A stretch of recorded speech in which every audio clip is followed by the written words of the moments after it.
I'm Rex Rogosh, and let's queer up the USA View.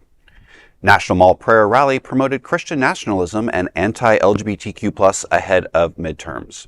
A 9-hour prayer rally on the National Mall is drawing criticism from LGBTQ+ advocates and political commentators who say the event blurred the line between religion and government as it added to the anti-LGBTQ+ rhetoric ahead of the midterm elections.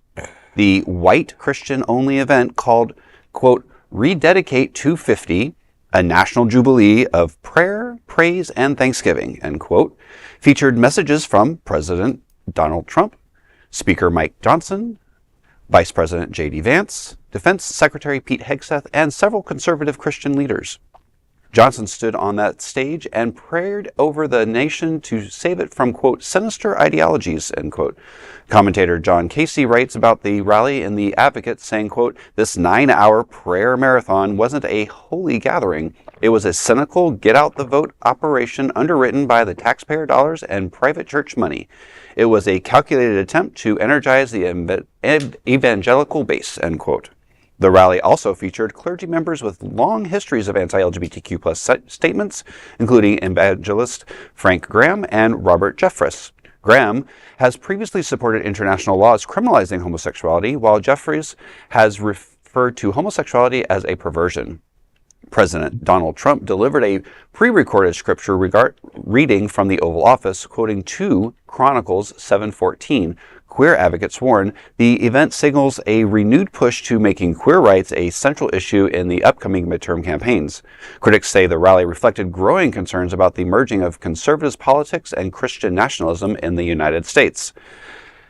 So I don't have a problem with the fact that they had a rally. Anybody can have a rally. What I have a problem with is that we don't, in this rally, have separation of church and state.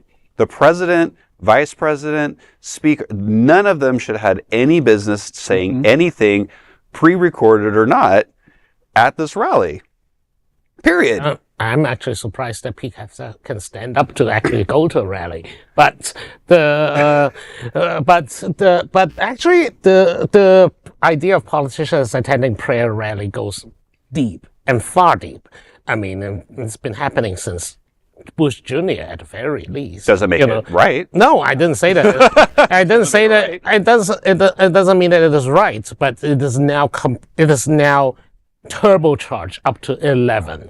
It is now so prominent that literally the government is incorporating Christian nationalism into the rhetoric in itself. Correct. The whole idea, for example, that AI-generated image of Trump as Jesus. A doctor? Yeah. Not, sure, doctor, as Jesus, the whole idea that these people on Pete Hegseth using scriptures to justify the Iran war.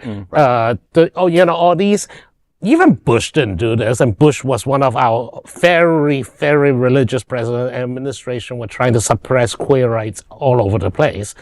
But even Bush does not dare to claim scripture or claim some kind of spiritual authority for foreign and domestic policy decisions. Okay, great. So they attend, but the fact that President Trump did it from the Oval Office is a problem. Oh, yes. That is a problem. I mean, the fact that we had this thing had taxpayer assistance. I just wanted a quick shout out to John Casey for doing such good reporting on this at The Advocate. Love their work there, but it is absolutely unhinged that you have the government paying for it. But also, this is not in a little box by itself. The federal government is also now using federal money to give Trump and his friends legal aid. And then even if you're a pro-lifer who's done a protest and you harass people, they want to give you money.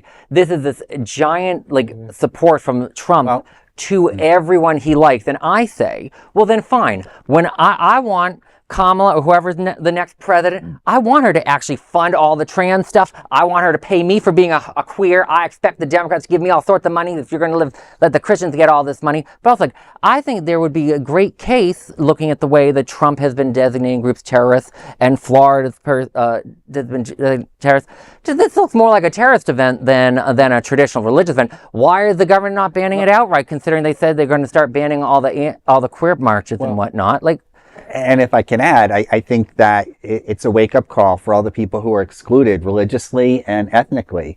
Midterm elections and, of course, the presidential election in the future. I hope this is a wake-up call. I hope that the message can get out that people can afford gas or food right now. No, and that is why this kind of rallies exist. It just diverts attention from bread and butter issues and say that, hey, we don't like queers. Come join us to vote against the queers.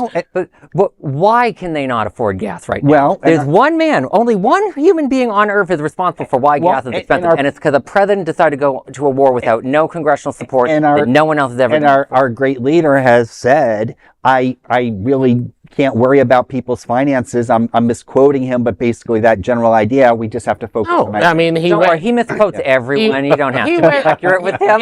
He went straight to let them eat cake. Like, Yes, I don't care about the affordability crisis. I don't care that people cannot afford gas, insurance, healthcare, food, but, worship me. I'm the God. Can I just say, a 9-hour event? I know. Remember, like some of the Pride event, like New York City Pride will tell me it's 12 hours, and I just look at that as insane. And then I see 9 hours of it. My God, that sounds like one of the most hollow stories of religious dedication I've ever heard. And that is a big LGBTQ news story. And there is no other nonprofit media platform like this in the entire world. Support our LGBTQ stories by sharing them and subscribing to Queer News Tonight.